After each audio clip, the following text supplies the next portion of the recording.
অতীতের ক্ষত ভুলছে নন্দীগ্রাম। রেষারেষি অশান্তি নয়, ভোটও কাটুক আর 5টা দিনের মতোই।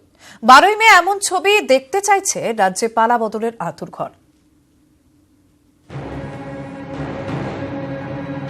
রাজ্যে পালা বদলের মাইলস্টোন নন্দীগ্রাম।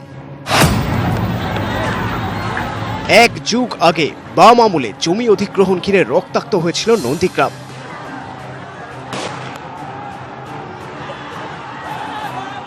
কিন্তু সেসব আজ অতীত।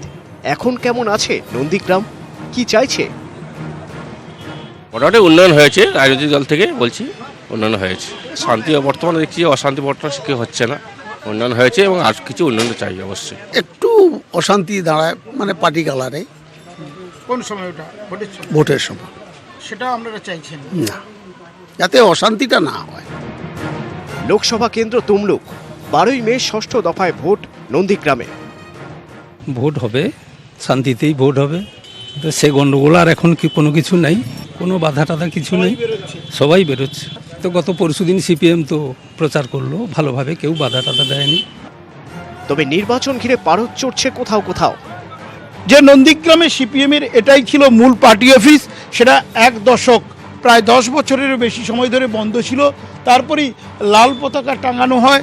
দরজা খোলার পর সিপিএম নেতৃত্ব, কর্মী সমর্থকরা এসে এটাতে পতাকা লাগান, লাল পতাকা। কিন্তু তার একদিনের মধ্যে 24 ঘন্টার মধ্যে এভাবেই কালো পতাকা লাগান। 14ই মার্চ গুলিবিদ্ধ হয়েছেন এমন পরিবারের লোকজন। বদলে যাওয়া নন্দীগ্রাম আর অশান্তি দেখতে চায় না। এখন একটু শান্তিতে আছি, ভোটটা এলে একটু অশান্তি। ওই যে লাল পতাকা দিয়ে গেছে, কে কালা পতাকা দিয়ে যাচ্ছে। আমরা চাইছি শান্তিতে সবাই মেলামেশা করে চলবো। নন্দীগ্রামে যেমন উন্নতি চলছে এইভাবে উন্নতিটা চলবে। অশান্তি মানে মিটিং মিছিল এগুলোই ভয় শান্তি আর কি। রাজ্যে পালা বদলের আঁতুর ঘর। স্বাভাবিকভাবেই তৃণমূলের থেকে অনেকটা পিছিয়ে বাম সহ অন্যান্য বিরোধী শক্তি। তবে স্বর ক্ষীণ হলেও শাসকের বিরুদ্ধে অভিযোগও উঠছে। শাসক দলের তাবড় নেতা নন্দীগ্রামের সুফিয়ানের বাড়িকেও কিন্তু ইস্যু করছেন বিরোধীরা। ভোট এলেই এই ইস্যু তুলে আনেন সামনে। তারা বলেন যে এই যে বড় বাড়ি, এটা গড়ে তোলা হয়েছে নিয়ম না মেনে। আমার বাবা হচ্ছে প্রতিষ্ঠিত ব্যবসায়ী ছিল, 4টে নন্দীগ্রামে পোপারে কাপড়ের দোকান ছিল, আমার দীঘাতে মানে ট্রলার ব্যবসা আছে, মাছের আড়ত আছে। আমি ইনকাম ট্যাক্স ফাইল করি, যথেষ্ট গভর্নমেন্টকে ফাঁকি দিই না। ভোটের তাপ উত্তাপ আছে, আছে রাজনৈতিক প্রতিদ্বন্দ্বিতা, কিন্তু সবকিছু পিছনে ফেলে ঘুরে দাঁড়াতে চাইছে নন্দীগ্রাম। নন্দীগ্রাম থেকে ক্যামেরায় প্রদীপ ভৌমিকের সঙ্গে সুজিত ভৌমিক, নিউজ 18 বাংলা। 16 জন প্রার্থী, এক ইভিএমে সব প্রার্থীর জায়গা দিতে গেলে বাদ পড়ছে নোটা। অগত্যা নোটার জন্য বরাদ্দ দ্বিতীয় ইভিএম। মালদা উত্তরের ভোটে এবার প্রতি বুথে 2টি ইভিএমে ভোটের ব্যবস্থা।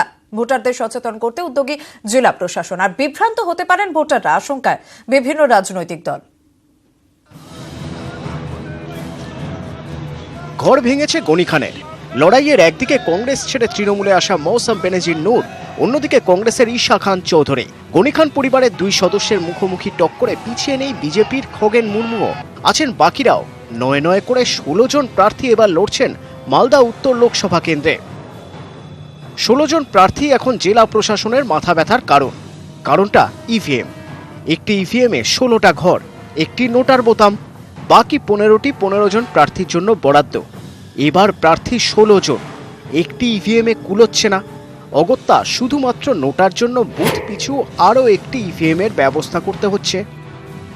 একটা এক্সট্রা বিল ব্যালট ইউনিট যেহেতু ইউজ হচ্ছে, সেই ব্যালট ইউনিটগুলো আমরা বর্ধমান থেকে আনিয়েছি, তার এফএলসি চলছে।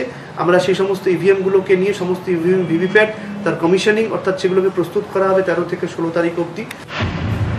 উত্তর মালদায় 16,85,955 জন ভোটার আছেন।